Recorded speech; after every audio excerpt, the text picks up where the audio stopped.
Welcome to GTC!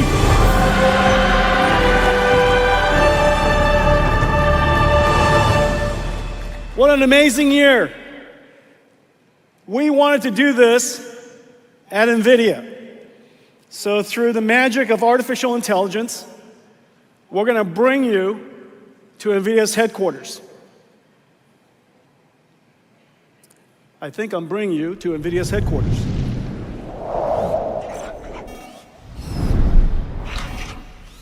What do you think?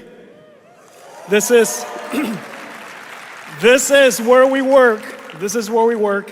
What an amazing year it was, and we have a lot of incredible things to talk about. And I just want you to know that I'm up here without a net. There are no scripts, there's no teleprompter, and I've got a lot of things to cover, so let's get started. Started with GeForce. It all started with GeForce. And today, I have here a GeForce 5090. And 5090, unbelievably, 25 years later, 25 years after we started working on GeForce, GeForce is sold out all over the world. This is the 5090, the Blackwell generation. And comparing it to the 4090, look how it's 30% smaller in volume. It's 30% better at dissipating energy and incredible performance. Hard to even compare, and the reason for that is because of artificial intelligence. GeForce brought CUDA to the world. CUDA enabled AI, and AI has now come back to revolutionize computer graphics. What you're looking at is real-time computer graphics, 100% path traced. For every pixel that's rendered, artificial intelligence predicts the other 15. Think about this for a second. For every pixel that we mathematically rendered, artificial intelligence inferred the other 15. And it has to do so with so much precision that the image looks right, and it's temporally accurate, meaning that from frame to frame to frame, going forward or backwards because it's computer graphics, it has to stay temporally stable. Incredible. Artificial intelligence has made extraordinary progress. It has only been 10 years. Now, we've been talking about AI for a little longer than that. But AI really came into the world's consciousness about a decade ago. Started with perception AI, computer vision, speech recognition, then generative AI. The last 5 years, we've largely focused on generative AI. Teaching an AI how to translate from one modality to another modality, text to image, image to text to video, amino acids to proteins, properties to chemicals, all kinds of different ways that we can use AI to generate content. Generative AI fundamentally changed how computing is done. From a retrieval computing model, we now have a generative computing model. Whereas almost everything that we did in the past was about creating content in advance, storing multiple versions of it, and fetching whatever version we think is appropriate at the moment of use. Now, AI understands the context, understands what we're asking, understands the meaning of our request, and generates what it knows. If it needs, it'll retrieve information, augments its understanding, and generate answer for us. Rather than retrieving data, it now generates answers. Fundamentally changed how computing is done. Every single layer of computing has been transformed. The last several years, the last couple of 2-3 years, major breakthrough happened. Fundamental advance in artificial intelligence. We call it agentic AI. Agentic AI basically means that you have an AI that has agency. It can perceive and understand the context of the circumstance. It can reason, very importantly, it can reason about how to answer or how to solve a problem. And it can plan in action. It can plan and take action. It can use tools because it now understands multimodality information. It can go to a website and look at the format of the website, words and videos, maybe even play a video. learns from what it learns from that website, understands it, and come back and use that information, use that newfound knowledge to do its job. Agentic AI. At the foundation of agentic AI, of course, something that's very new, reasoning. And then, of course, the next wave is already happening. We're going to talk a lot about that today. Robotics, which has been enabled by physical AI. AI that understands the physical world. It understands things like friction and inertia, cause and effect, object permanence. When some corner doesn't mean it's disappeared from this universe. It's still there, just not seeable. And so that ability to understand the physical world, the three-dimensional world, is what's going to enable a new era of AI we call physical AI, and it's going to enable robotics. Each one of these phases, each one of these waves opens up new market opportunities for all of us. I'm super excited to announce that GM has selected Nvidia to partner with them to build their future self-driving car fleet.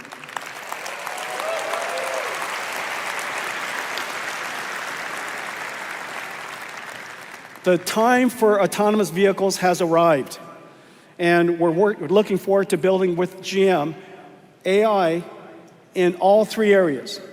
AI for manufacturing, so they can revolutionize the way they manufacture. AI for enterprise, so they can revolutionize the way they work, design cars and simulate cars, and then also AI for in the car. So AI infrastructure for GM, partnering with GM, and building with GM their AI. So I'm super excited about that. One of the areas that I'm deeply proud of, and it rarely gets any attention, is safety, automotive safety. It's called halos. In our company, it's called halos. Safety requires technology from silicon to systems, the system software, the algorithms, the methodologies, everything from diversity to ensuring diversity, monitoring and transparency, explainability. All of these different philosophies have to be deeply ingrained into every single part of how you develop the system and the software. We're the first company in the world, I believe, to have every line of code safety assessed. 7 million lines of code safety assessed. Our chip, our system software, and our algorithms are safety assessed by third parties that crawl through every line of code to ensure that it is designed to ensure diversity, transparency, and explainability. We also have filed over 1,000 patents, and during this GTC, and I really encourage you to do so, is to go spend time in the Halos workshop so that you could see all of the different things that comes together to ensure that cars of the future are going to be safe as well as autonomous. And so this is something I'm very proud of. It rarely gets any attention. And so I thought I would spend the extra time this time to talk about that. Okay, Nvidia Halos. Blackwell is in full production, and this is what it looks like. It's an incredible, you know, for people, for us, this is a sight of beauty. Would you agree? This is, how is this not beautiful? How is this not beautiful? Well, this is a big deal because we made a fundamental transition in computer architecture. I just want you to know that, in fact, I've shown you a version of this about 3 years ago. It was called Grace Hopper, and the system was called Ranger. The Ranger system is about maybe about half of the width of the screen. And it was the world's first NVLink 32. 3 years ago, we showed Ranger working, and it was way too large, but it was exactly the right idea. We were trying to solve scale up. Distributed computing is about using a whole lot of different computers working together to solve a very large problem. But there's no replacement for scaling up before you scale out. Both are important, but you want to scale up first before you scale out. While scaling up is incredibly hard, there is no simple answer for it. You're not going to scale it up, you're not going to scale it out like Hadoop. Take a whole bunch of commodity computers, hook it up into a large network, and do in-storage computing using Hadoop. Hadoop was a revolutionary idea, as we know. It enabled hyperscale data centers to solve problems of gigantic sizes and using off-the-shelf computers. However, the problem we're trying to solve is so complex that scaling in that way would have simply cost way too much power, way too much energy. It would have never, deep learning would have never happened. And so the thing that we had to do was scale up first. Well, this is the way we scaled up. I'm not going to lift this. This is 70 pounds. This is the last generation system architecture. Is called HGX. This revolutionized computing as we know it. This revolutionized artificial intelligence. This is 8 GPUs. Each one of them is kind of like this. Okay, this is 2 GPUs, 2 Blackwell GPUs in one Blackwell package. 2 Blackwell GPUs in one Blackwell package. And there are 8 of these underneath this. Okay? And this connects into what we call NVLink 8. This then connects to a CPU shelf like that. So there's dual CPUs, and that sits on top. And we connect it over PCI Express, and then many of these get connected with InfiniBand, which turns into what is an AI supercomputer. This is the way it was in the past. This is how we started. Well, this is as far as we scaled up before we scaled out. But we wanted to scale up even further. And I told you that Ranger took this system and scaled it up by another factor of 4. And so we had NVLink 32, but the system was way too large. And so we had to do something quite remarkable, re-engineer how NVLink worked and how scale-up worked. And so the first thing that we did was we said, listen, the NVLink switches are in this system embedded on the motherboard. We need to disaggregate the NVLink system and take it out. So this is the NVLink system. Okay, this is an NVLink switch. This is the highest performance switch the world's ever made. And this makes it possible for every GPU to talk to every GPU at exactly the same time at full bandwidth. Okay, so this is the NVLink switch. We disaggregated it, we took it out, and we put it in the center of the chassis. So there are 18 of these switches in 9 different racks, 9 different switch trays, we call them. And then the switches are disaggregated. The compute is now sitting in here. This is equivalent to these 2 things in compute. What's amazing is this is completely liquid cooled. And by liquid cooling it, we can compress all of these compute nodes into one rack. This is the big change of the entire industry.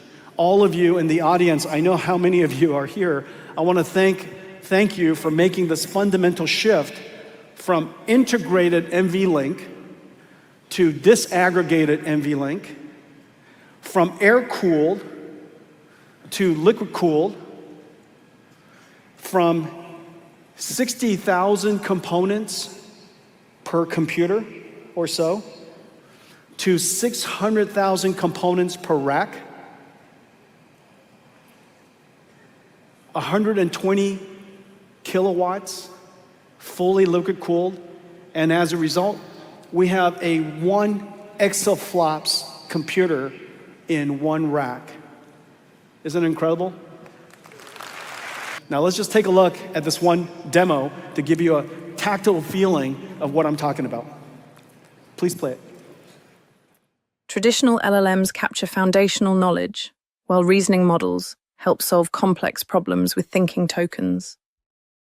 Here, A prompt asks to seat people around a wedding table while adhering to constraints like traditions, photogenic angles, and feuding family members. Traditional LLM answers quickly with under 500 tokens. It makes mistakes in seating the guests, while the reasoning model thinks with over 8,000 tokens to come up with the correct answer. It takes a pastor to keep the peace.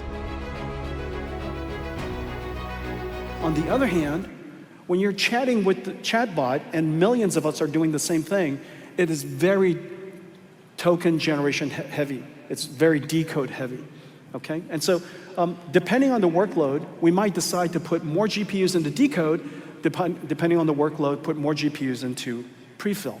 Well, this dynamic operation is really complicated. So I've just now described pipeline parallel, tensor parallel, expert parallel, in-flight batching, disaggregated inferencing, workload management, and then I've got to take this thing called a KV cache, I've got to route it to the right GPU, I've got to manage it through all the memory hierarchies.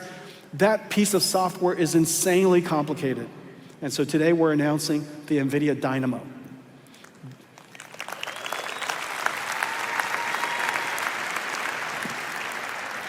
Nvidia Dynamo does all that.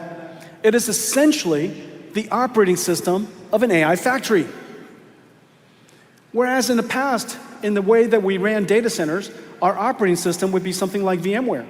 And we would orchestrate, and we still do, we're a big user, we orchestrate a whole bunch of different enterprise applications running on top of our enterprise IT.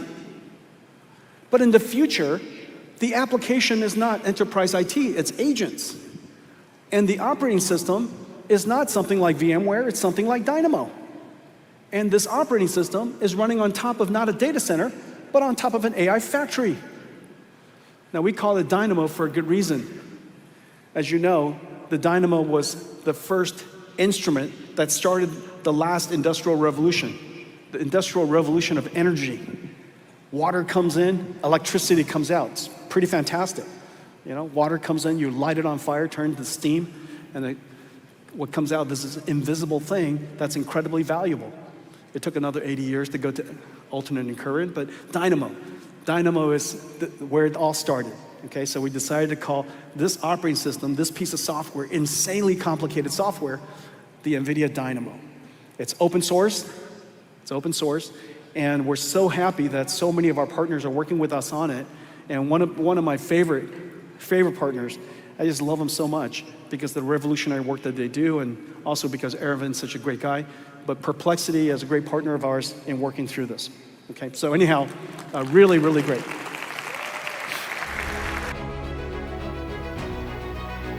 Turns out I got a lot to tell you, and so if I go a little too fast, it's not because I don't care about you. It's just I got a lot of information to go through. All right, so first our roadmap. We're now in full production of Blackwell. Computer companies all over the world are ramping these incredible machines at scale, and I'm just so pleased and so grateful that all of you worked hard on transitioning into this new architecture. And now, in the second half of this year, we'll easily transition into the upgrade. So we have the Blackwell Ultra NVLink 72. It's 1.5 times more flops. It's got a new instruction for attention. It's 1.5 times more memory. All that memory is useful for things like KV cache. It's 2 times more bandwidth, okay, for networking bandwidth. And so now that we have the same architecture, we'll just kind of gracefully glide into that, and that's called Blackwell Ultra, okay? So that's coming second half of this year. Now, there's a reason why this is the only product announcement in any company where everybody's going, yeah, next. Yeah. And in fact, that's exactly the response I was hoping to get. And here's why. Look, we're building AI factories and AI infrastructure. It's going to take years of planning. This isn't like buying a laptop. This isn't discretionary spend. This is spend that we have to go plan on. And so we have to plan on having, of course, the land and the power, and we have to get our CapEx ready, and we get engineering teams, and we have to lay it out a couple, 2, 3 years in advance, which is the reason why I show you our roadmap a couple, 2, 3 years in advance, so that we don't surprise you in May. Hi, in another month, we're gonna go to this incredible new system. I'll show you an example in a second. And so we plan this out in multiple years. The next click, 1 year out, is named after an astronomer, and her grandkids are here. Her name is Vera Rubin. She discovered dark matter. Okay, yep.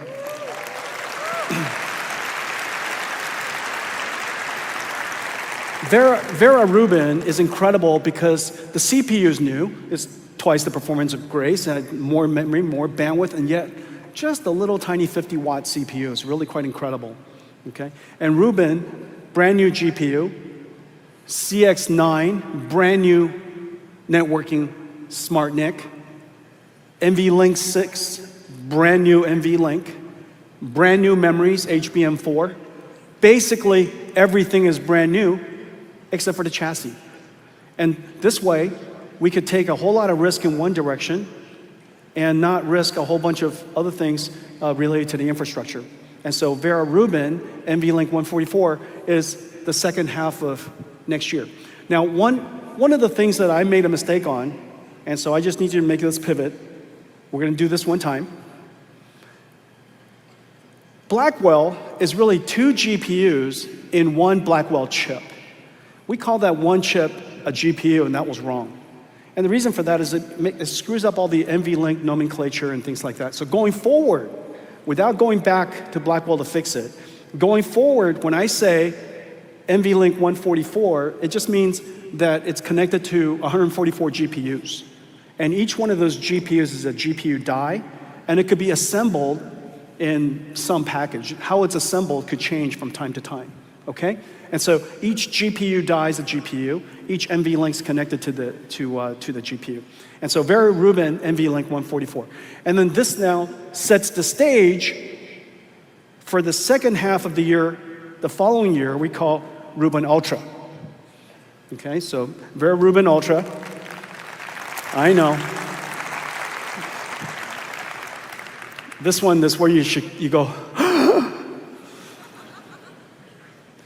all right, so this is Vera Rubin Ultra, second half of 27. It's NVLink 576, extreme scale up.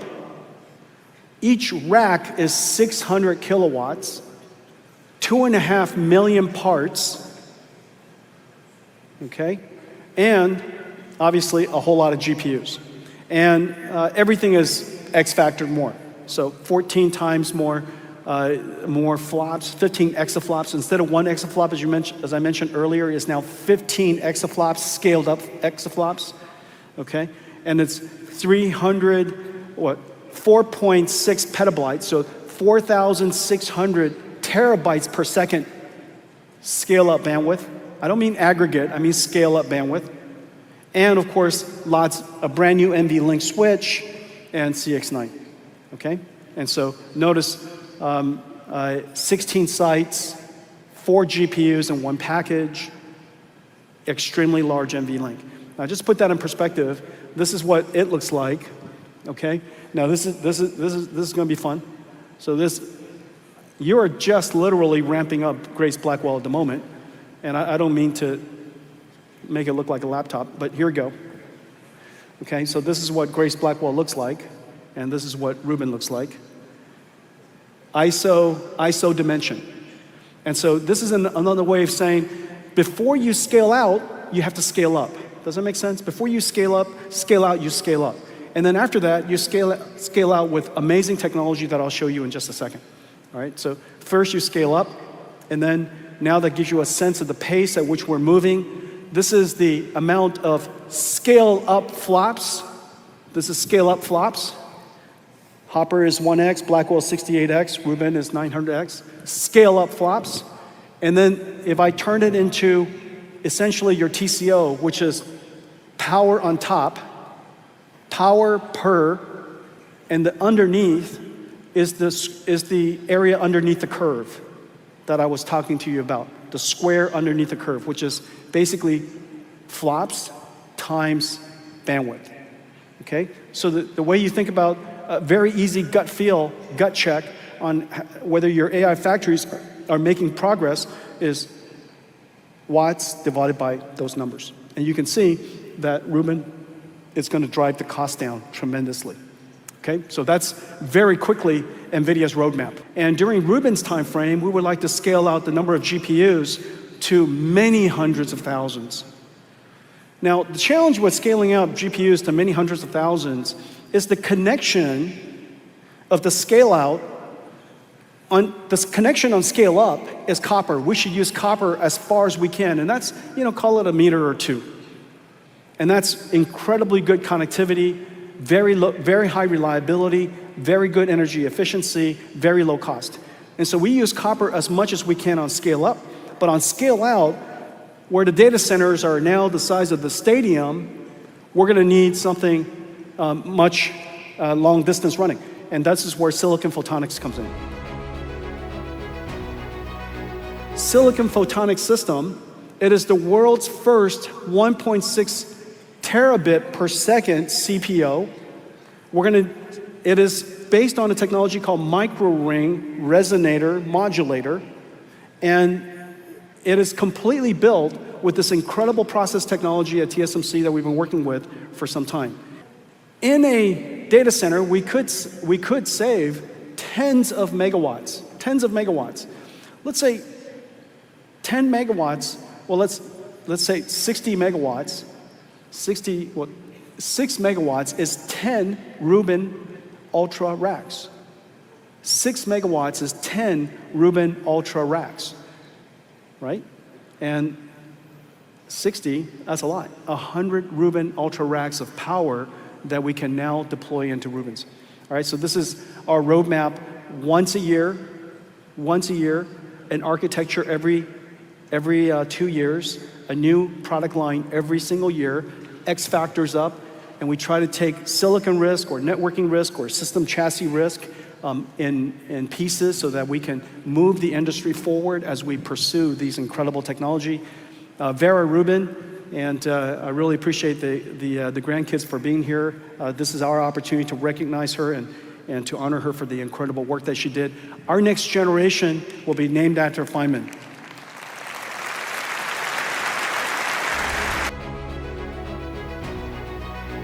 Let me give you one example. The way you access data will be fundamentally different than the past. Instead of retrieving precisely the data that you want and you read it to try to understand it, in the future, we will do what we do with Perplexity. Instead of doing retrieval that way, I just ask Perplexity what I want. Ask it a question, and it will tell you the answer. This is the way enterprise IT will work in the future as well. We'll have AI agents, which are part of our digital workforce. There's 1 billion knowledge workers in the world. There are probably going to be 10 billion digital workers working with us side by side.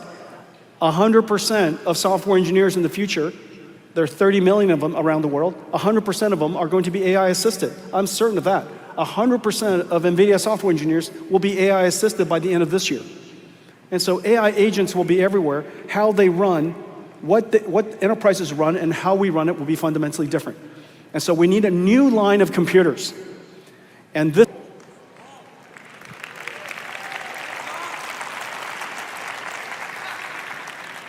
this is what a PC should look like.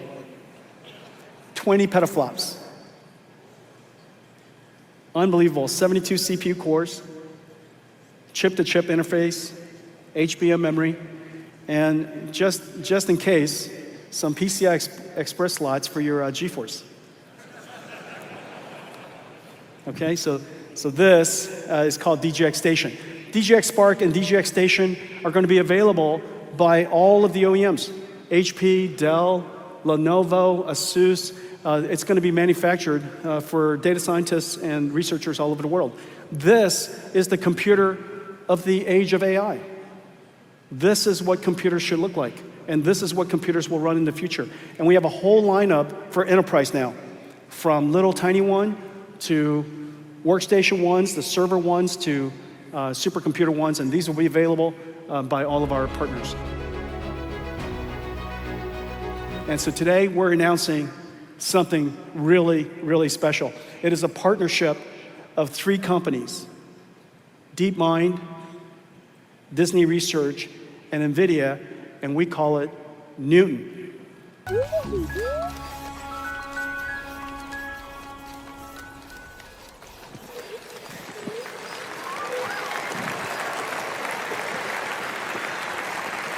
Tell me that wasn't amazing. Hey, Blue. How are you doing? How do you like your new physics engine? You like it, huh? Yeah, I bet. I know. Tactile feedback, rigid body, soft body simulation, super real time. Can you imagine just now what you were looking at is complete real-time simulation? This is how we're going to train robots in the future. Just so you know, Blue has 2 computers, 2 NVIDIA computers inside. Look how smart you are. Yes, you're smart. Okay.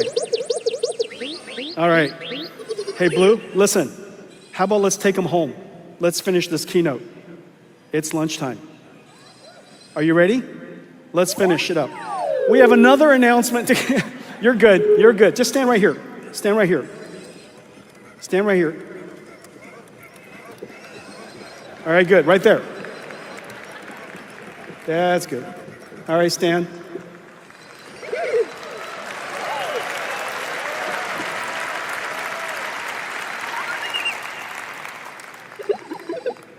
Okay, we have another amazing news. I told you the progress of our robotics has been making enormous progress. And today we're announcing that Groot N1 is open sourced.